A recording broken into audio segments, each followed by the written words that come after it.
할렐루야. 예배 가운데 하나님을 만나는 감격이 있기를 주님의 이름으로 축복합니다. 하나님을 만나면 방황이 끝납니다. 하나님을 만나면 갈등이 해소됩니다. 하나님의 음성을 들으면 인생의 크고 작은 모든 문제에 답을 얻게 되는 줄 믿습니다. 그래서 예배가 소중합니다. 여러분, 예배에 다른 생각하지 마시고 하나님께 집중하시기 바랍니다. 하나님이 오늘 예배를 통해서 나에게 뭘 말씀하고 싶어 하시는지, 하나님, 주의 종이 겸손히 듣겠습니다, 말씀하여 주옵소서. 그런 사모하는 마음 가지고 나아가면 하나님이 말씀을 통해서 우리의 마음을 만지시고, 말씀을 통해서 내 생각의 복잡한 부분들을 정리하시고, 말씀을 보내어서 우리의 육체의 질병도 치료하는 능력이 있는 줄 믿습니다. 이것이 여러분 말씀의 능력이에요. 그래서 살아있는 예배를 드리면, 영감 있는 예배를 드리면, 하나님 기뻐 받으시는 참 예배를 드리면 우리의 영혼이 솟게 되고, 우리의 마음에 하나님의 성령의 충만함을 덧입고, 우리의 피곤하고 지쳐있던 육체도 독수리 날개치며 올라간 같은 새 힘을 덧입게 되는 것입니다. 이것이 여러분 예배 가운데 숨겨져 있는 보물이지 않습니까? 이 보물을 예배 때마다 받아 누리는 그런 은혜가 있으면 참 좋겠습니다. 예수님 믿기 전과 후가 어떻게 다른 것일까요? 여러분, 우리는 예수님 믿기 전에는 본질상 진노의 자녀였고 악한 마귀 사단의 권세에 붙들려 있었던 존재입니다. 예수님을 믿음으로 우리는 신분이 바뀌어졌습니다. 누구의 자녀로 바뀌었죠? 하나님의 자녀로 바뀌었습니다. 그런데 우리에게 갈등이 있습니다. 왜 그럴까요? 지금 예수님 믿고 하나님 자녀의 신분은 가지고 있는데 여전히 내 삶을 들여다보니까, 나의 행실을 보니까, 내 생각이나 마음이나 감정을 보니까, 내 입술의 열매를 보니까 여전히 본질상 진노의 자녀 때에 살았던 그 습성들이 여전히 있는 거예요. 그러니까 때로는 갈등을 느낍니다. 분명히 예수님 믿으면 이미 신분이 옮겨져 있음에도 불구하고 나의 삶의 열매들 때문에 내가 아직 신분이 바뀌어지지 않았는가? 내가 여전히 악한 영들의 종으로 살아가고 있는가? 라는 갈등을 가지게 되죠. 그러나 어떤 갈등을 가진다 할지라도 우리의 신분은 예수 그리스도로 말미암아 하나님의 자녀가 된 줄 믿습니다. 이것이 믿음의 놀라운 은혜입니다. 그러나 우리는 여전히 이 악한 영들의 유혹과 미혹 가운데에서 삶의 열매를 맺혀가지 못하는 영역들이 참 많습니다. 예수님 믿기 전에 우리의 모습이 어떠했는가? 오늘 4장 3절 말씀에서 이렇게 구체적으로 말씀하고 있습니다. 같이 한번 읽어볼까요? 너희가 음란과 정욕과 술취함과 방탕과 향락과 무법한 우상 숭배를 하여 이방인의 뜻을 따라 행한 것은 지나간 때로 족하도다. 우리가 예수님 믿기 전에, 내가 하나님 자녀 되기 전에 우리의 삶의 특징을 이렇게 말씀하고 있습니다. 음란과 정욕, 술취함과 방탕, 향락과 무법한 우상 숭배, 이런 것으로 이방인의 뜻을 따라서 살았다, 그렇게 말씀하고 있습니다. 여러분, 특별히 예수님을 믿기 전 우리의 삶은 음란과 정욕에 매여 있는 존재들이었습니다. 하나님께서 주신 이 성적인 정결함을 부도덕과 어긋난 윤리로 나아가는 그러한 유혹 가운데 넘어지고 쓰러질 때도 있었습니다. 여러분, 예수님 믿기 전에 우리의 삶은 이런 특별히 음란과 정욕, 이 성적인 부분에 있어서 너무나 많은 부도덕의 요소들로 치닫고 있었던 것이죠. 여러분, 이 성적인 부분은, 음란한 부분은, 육체의 정욕의 부분은 남녀노소 빈부 고아를 막론하고 우리의 인생 가운데 욕망으로 자리 잡고 있습니다. 그래서 여러분 가만히 보십시오. 이것을 악한 마귀 사단은 그냥 내버려 두지 않습니다. 나이가 들었다고요? 천만에요. 많이 배웠다고요? 천만에요.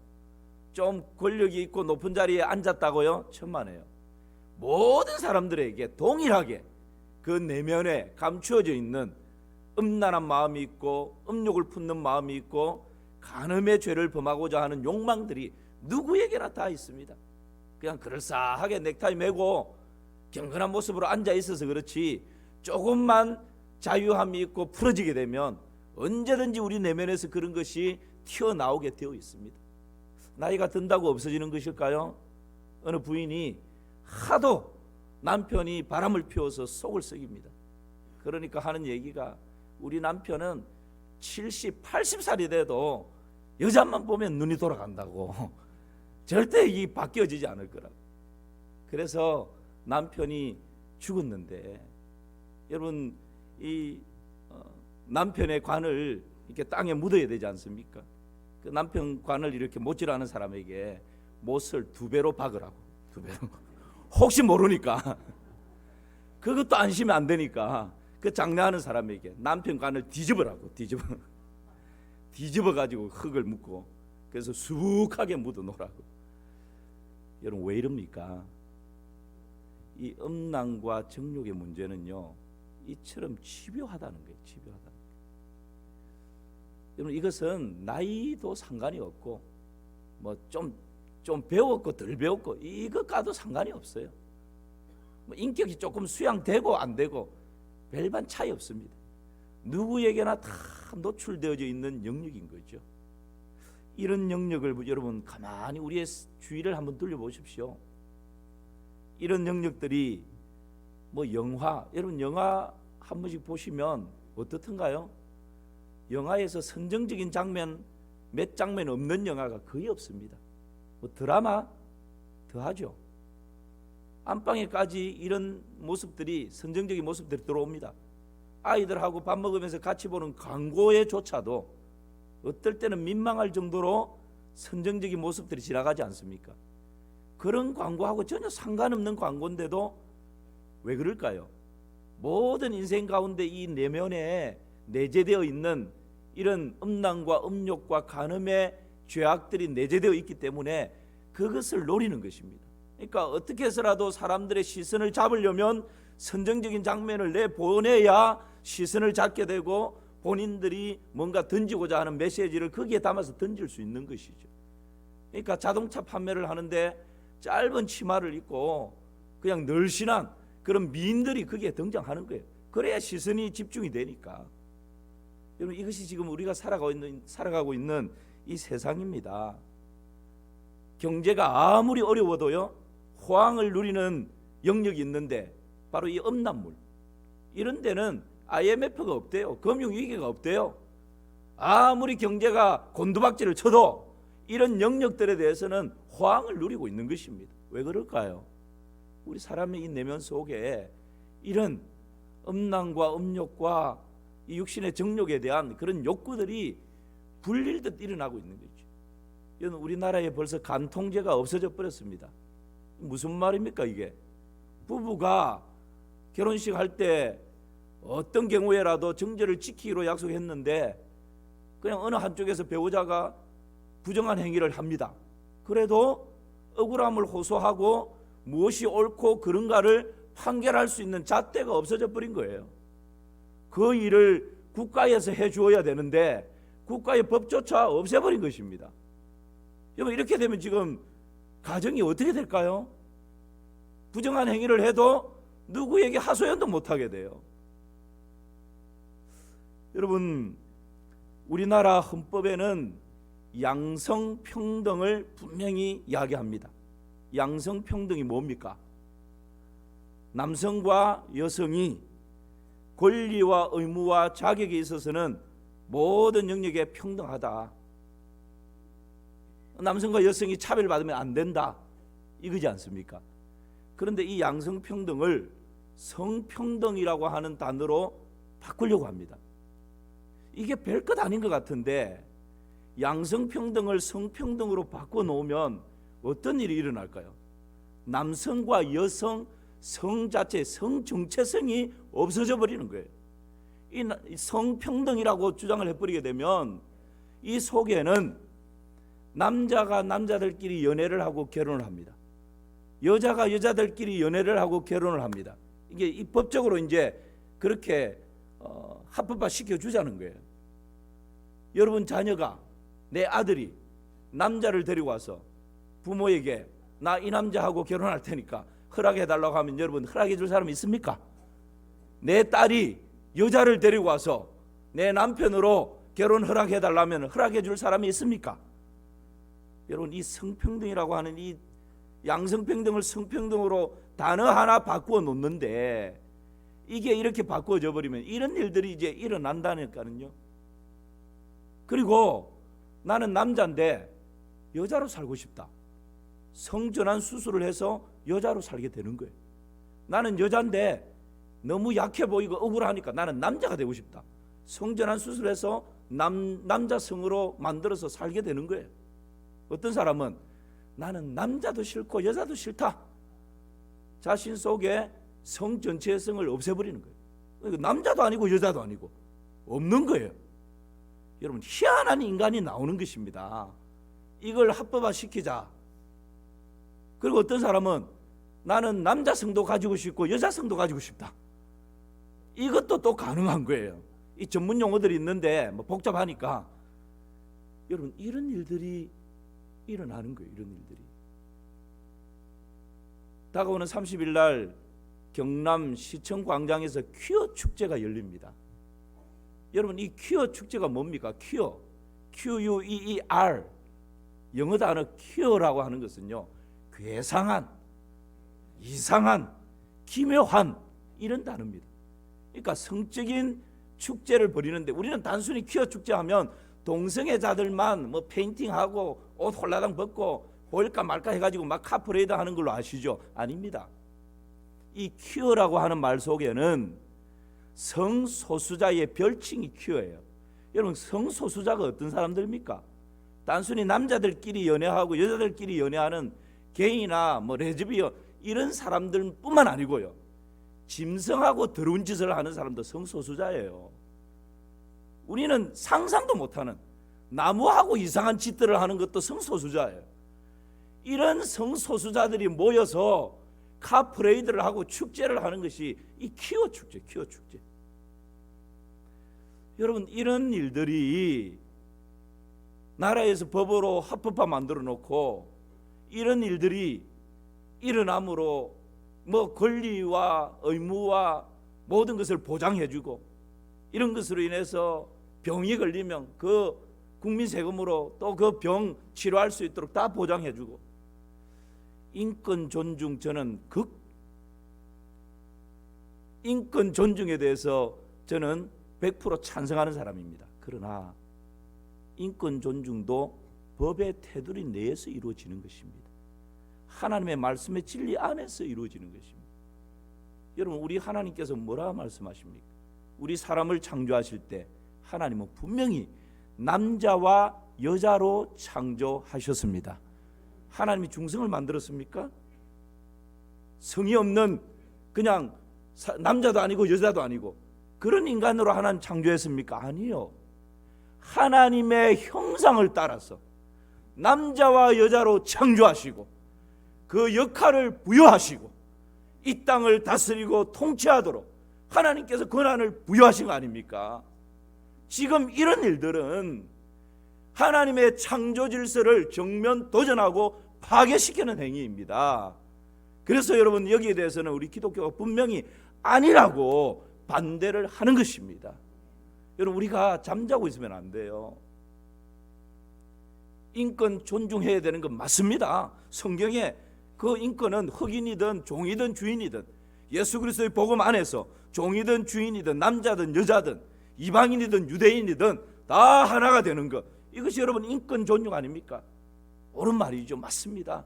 그것은 우리 기독교가 앞장서야 합니다. 그러나 이런 하나님의 창조 질서를 파괴하는 일들, 하나님의 말씀을 정면 도전하는 일들, 이런 영역들에 대해서는 분명히 아니오라고 그렇게 표현을 하고 그렇게 말을 해야 되는 것이죠.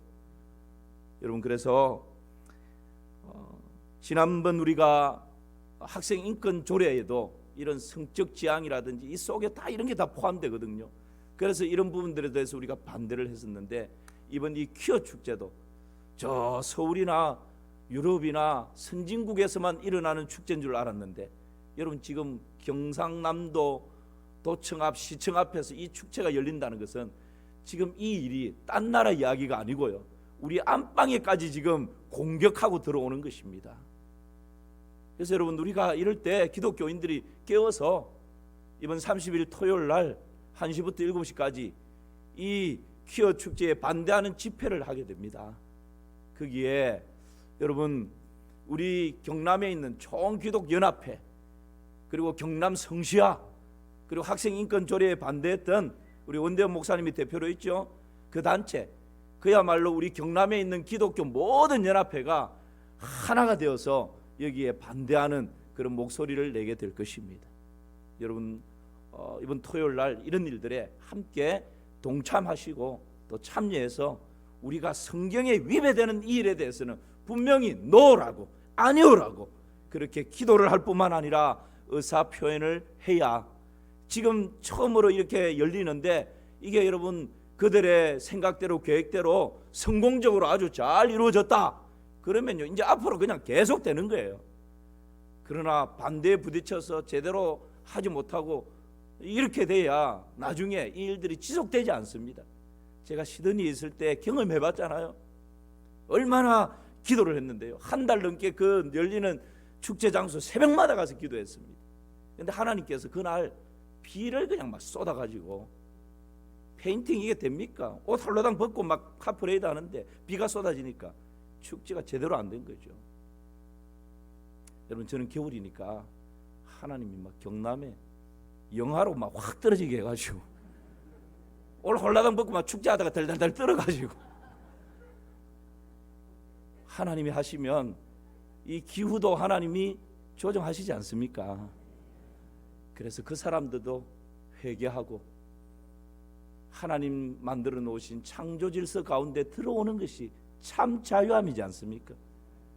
그렇게 하면 나에게 자유가 주어지는 줄 알고 행복이 있는 줄 알고, 일시적인 말초 신경을 자극하는 그 쾌락을 붙들고 그것이 소망인 줄 알고 살아가는 그들도 예수 그리스도를 만나서 하나님의 창조 질서 안에서 진짜 자유가 뭔지, 진짜 행복이 뭔지 그렇게 누려가는 그런 은혜가 있으면 좋겠습니다.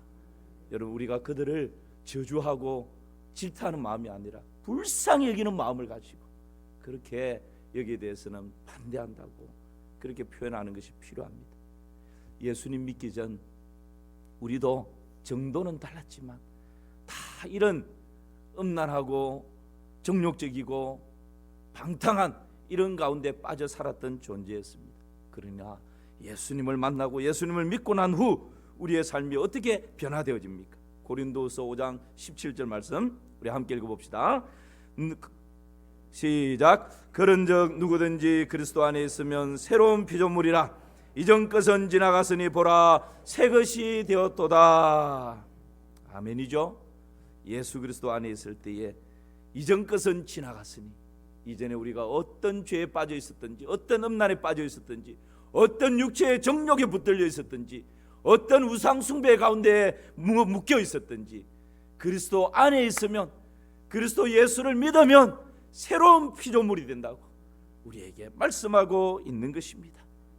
보라 새 것이 되었도다. 변하여 새 사람이 되는 것입니다. 이 은혜가 여러분 그리스도 예수 안에 있는 모든 자들에게 주어지는 놀라운 복입니다.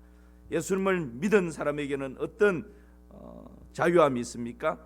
오늘 베드로전서 4장 1절 말씀 같이 한번 보실까요? 4장 1절 함께 읽습니다. 그리스도께서 이미 육체의 권한을, 이는 육체의 권한을 받은 자는 죄를 거쳤음이라. 아멘. 여러분, 예수 그리스도를 구주로 믿고 난 후 우리에게는 죄 사함의 은총이 주어집니다. 그리스도 밖에 있는 사람은 모두가 죄책감에 시달릴 수밖에 없습니다. 죄의 종으로 살아갈 수밖에 없습니다. 그 죄 때문에 평강을 잃어버립니다. 소망을 잃어버립니다. 우울한 마음들이 밀려옵니다. 그 죄 때문에 여러 가지 인간관계에 갈등이 일어나고 문제가 생깁니다. 이 죄를 해결하기 위해서 사람들은 자기의 방식들을 찾아갑니다. 어떤 사람은 내가 죄를 지었으니까 죄를 지은 만큼 선한 일을 하면 이 죄가 없어지겠지. 그래서 선한 일들을 많이 합니다. 어떤 사람은 내가 죄를 지었으니까 이것을 없애기 위해서 육체의 고행을 가하기도 합니다. 그러나 선행을 아무리 쌓아도 육체의 고행을 아무리 가해도 죄는 그대로 있습니다. 없어지지 않습니다. 왜냐하면 죄의 삭은 뭐죠? 사망입니다. 피 흘림이 없이는 죄 사함이 없는 것입니다. 그래서 이 죄를 속할 수 있는 세상에 그 어떤 방법은 없습니다. 이 죄를 속하기 위해서는 죄의 대가를 지불해야 되는데 그것은 뭡니까? 목숨이고 피입니다. 피는 곧 생명을 의미합니다. 그래서 여러분, 우리 예수님께서 우리 인생의 모든 죄를 대신 짊어지시고 십자가에서 고난받으시고 피를 쏟아주심으로 십자가에서 죽음을 죄의 대가로 지불해 놓으심으로 예수 그리스도 안에 있는 우리에게는 죄 사함의 은총이 주어진 줄 믿습니다. 이사야 53장 말씀을 같이 한번 보실까요? 함께 읽습니다. 그가 찔림은 우리의 허물 때문이요 그가 상함은 우리의 죄악 때문이라. 그가 징계를 받음으로 우리는 평화를 누리고 그가 채찍에 맞음으로 우리는 나음을 받았도다. 아멘.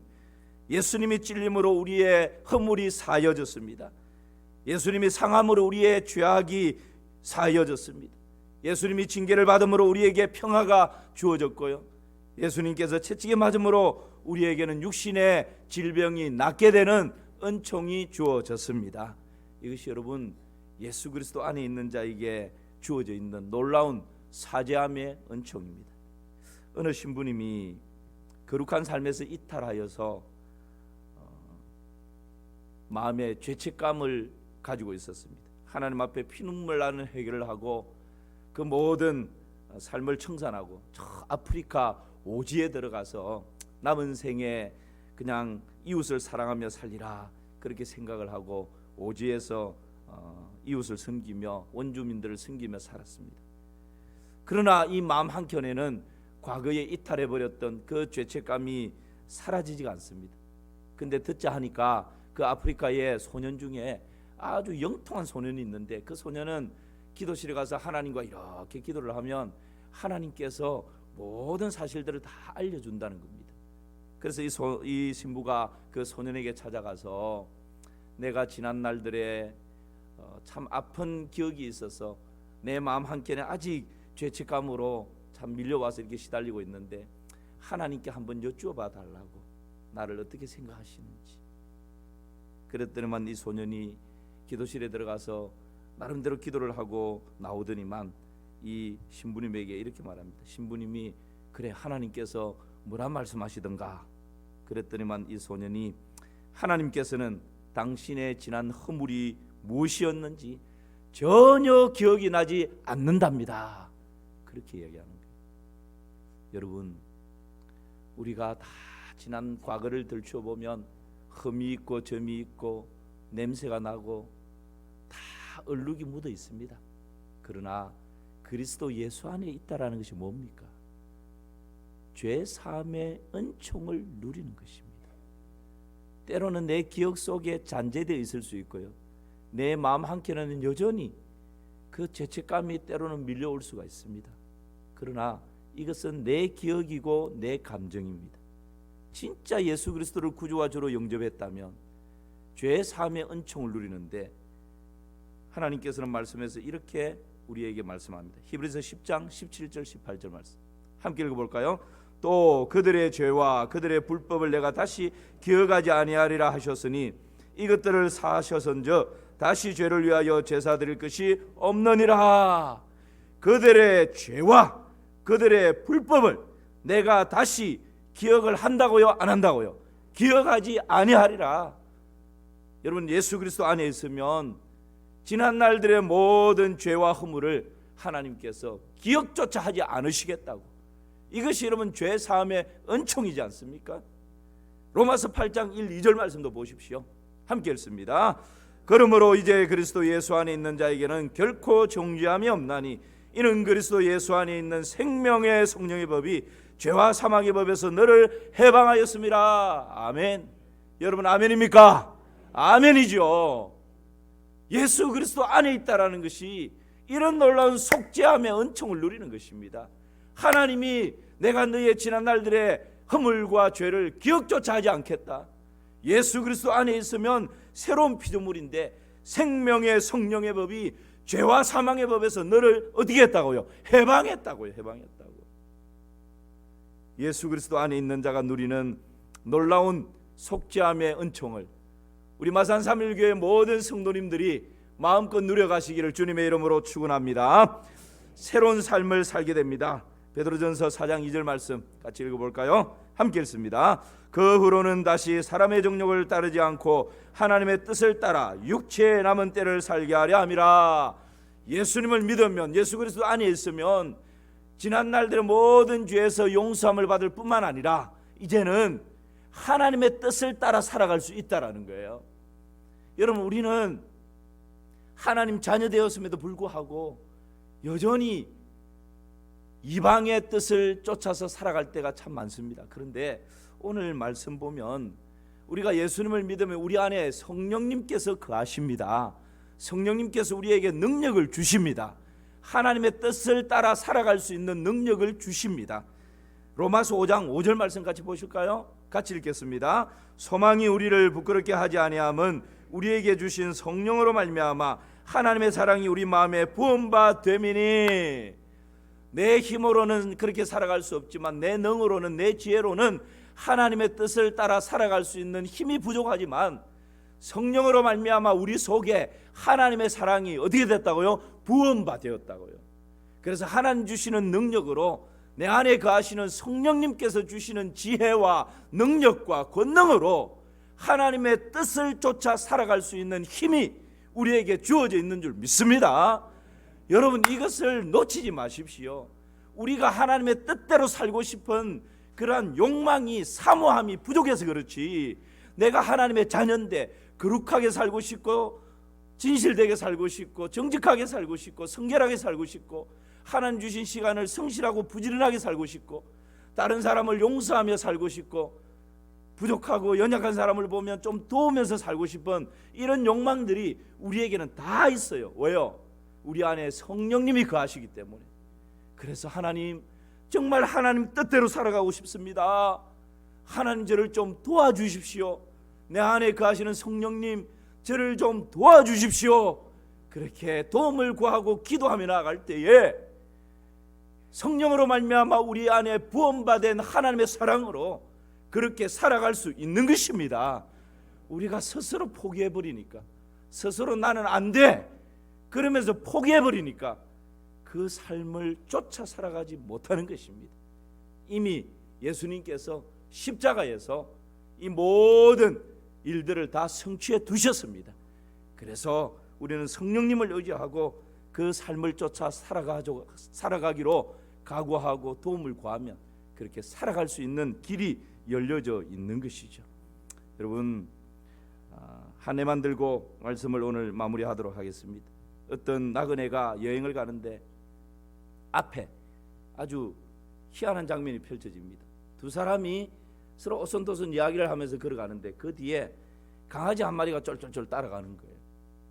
그 모습을 이렇게 나그네가 뒤에서 가만히 보면서 저 강아지가 도대체, 저 강아지의 주인이 앞에 아주 서로 친하게 대화를 하면서 걸어가는 두 사람 중에 누구의 강아지일까 궁금해졌습니다. 어떻게 알 수 있을까요? 여러분, 이 강아지의 주인은 두 사람 중에 누굴까요? 확률은 50%입니다. 두 사람이니까 오른쪽에 있는 사람, 왼쪽에 있는 사람. 네. 한참을 가다가 보니까 두 갈래 길이 쫙 열리는데 이 두 사람이 나란히 이야기를 하고 오손도손 가다가 이 길에서 흩어지는 거예요. 뒤에 쫄쫄쫄 따라가던 강아지는 누구를 따라갈까요? 예, 그야말로 멍청한 강아지 아니면 주인을 따라가게 돼 있습니다. 그러니까 탁 갈라질 때 주인을 따라서 쫄쫄쫄 가는 거죠. 이런 비유가 조금 그렇긴 하지만 우리가 인생 살아가면서 너무 넓은 길을 추구하며 살아갑니다. 세상 사람들이 다 이 길 가니까, 세상 사람들이 다 박수 보내니까, 이 길 가면 나한테 큰 유익이 되니까 아무 생각 없이 그냥 나에게 열려지는 큰 길을 따라 걸어갑니다. 그런데 우리 주님께서는 뭐라 말씀하십니까? 주인을 따라가야 하는데 그 주인이 말씀하시는 길은 어떤 길입니까? 마태복음 7장 13절 14절을 보시기 바랍니다. 함께 읽어볼까요? 좁은 문으로 들어가라. 멸망으로 인도하는 문은 크고 그 길이 넓어 그리로 들어가는 자가 많고 생명으로 인도하는 문은 좁고 길이 협착하여 찾는 자가 적음이라. 우리 예수님께서 넓은 길 좋아 보이냐? 사람들이 많이 달려가는 그 넓은 길 부럽냐? 그 길 부러워하지 말라는 거예요. 그 길 끝에는 멸망이 있는데, 다 떨어져 죽는데, 그걸 모르고 세상에 많은 사람들이 넓은 길로, 내 유익된 길로, 쾌락을 즐기는 길로, 방탕한 길로, 옳고 그름도 분별하지 못하고 모두가 가니까 그 길을 쫓아서 달려가고 있는데 그 끝은 멸망이라 말씀합니다. 우리 예수님께서 예수 그리스도 안에 있는 하나님 자녀된 우리에게 뭐라 말씀하십니까? 좁은 길로 가라고. 세상 사람들이 많이 찾지 않지만, 그 길이 협착하여서 찾는 이가 적지만, 때로는 그 길 걸어가다 보면 가시도 밟기도 하고 돌멩이에 넘어져서 걸려서 넘어지기도 하고 이런 저런 일들이 있기도 하지만, 그 길 끝에는 생명의 길이고 하나님께서 넓은 품을 가지시고 우리를 덥석 안아주시는 영원한 생명이 있는 복된 길이 바로 그 좁은 길이라고 우리에게 말씀하고 있는 것입니다. 사랑하는 성도 여러분, 우리는 예수님 믿기 전에 본질상 진노의 자녀였고 음란과 정욕과 방탕과 쾌락과 술 취함과 온갖 우상 숭배에 빠져 있던 자들이었습니다. 그러나 예수님을 구주와 주로 영접함으로 말미암아 죄 사함의 은총을 누릴 뿐만 아니라 이제 주인 되신 하나님께서 원하시는 그 길을 걸어갈 수 있는 힘이 우리 안에 있는 성령님으로 말미암아 주어져 있는 줄 믿습니다. 그래서 우리가 하나님 도와달라고, 내 안에 계시는 성령님 나를 좀 붙드시고 인도해 달라고 그렇게 도움을 구하고 기도하며 나아갈 때에 넉넉히 좁은 길이지만, 때로는 가시밭길이지만, 때로는 돌뿌리가 있는 길이지만 이 길 올곧게 걸어갈 수 있는 승리가 있는 줄 믿습니다.